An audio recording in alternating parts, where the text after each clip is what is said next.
ایک دیہاتی گاؤں سے شہر جا بسا۔ وہ اپنے ساتھ ایک دیسی مرغی بھی لے گیا۔ مرغی روز انڈا دیتی تھی۔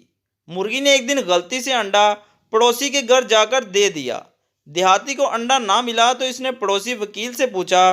وکیل نے کہا، انڈا تو اس کے پاس ہے لیکن وہ دے گا نہیں، کیونکہ انڈا اس کی ملکیت میں دیا گیا ہے، اس لیے قانوناً اس کا حق بنتا ہے۔ دیہاتی بضد تھا کہ مرغی اس کی ہے، انڈا اس کے حوالے کیا جائے۔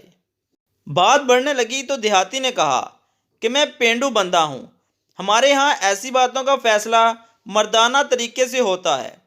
دونوں ایک دوسرے کو مکہ مارتے ہیں، جو مکے سے جلدی سنبھل جائے وہ جیت گیا، اور متنازع چیز پر اس کا حق مان لیا جاتا ہے۔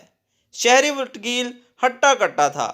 اس نے دیہاتی پر ایک نظر ڈالی اور چیلنج قبول کر لیا۔ چونکہ انڈا اس کی ملکیت کا دعویٰ تھا، دیہاتی نے کہا، اس لیے پہلا مکہ اس نے مارنا تھا۔ دیہاتی نے 2 قدم پیچھے ہٹ کر پوری قوت کے ساتھ مکہ سیدھا وکیل کی ناک پر مارا۔ وکیل درد سے بے حال ہو کر زمین پر لوٹ پوٹ ہو گیا۔ ناک سے خون بہنے لگا اور سوج بھی گئی۔ کوئی 30 منٹ بعد وکیل سنبھلا، اٹھا اور مکہ مارنے کی تیاری کرنے لگا۔ دیہاتی نے جو اتنی دیر تک آرام سے بیٹھا دیکھ رہا تھا، وکیل سے مخاطب ہو کر کہا، وکیل صاحب تسی جیت گئے، رکھ لو انڈا، میں کل کھا لواں گا۔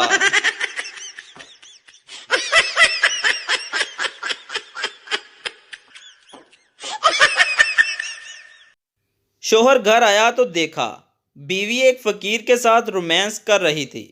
شوہر نے دیکھا تو غصے سے بولا، بد چلن عورت، یہ کیا کر رہی ہو؟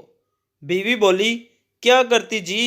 یہ بیچارہ فقیر بولا، بی بی جی کوئی ایسی چیز دے دو جو صاحب استعمال نہیں کرتے۔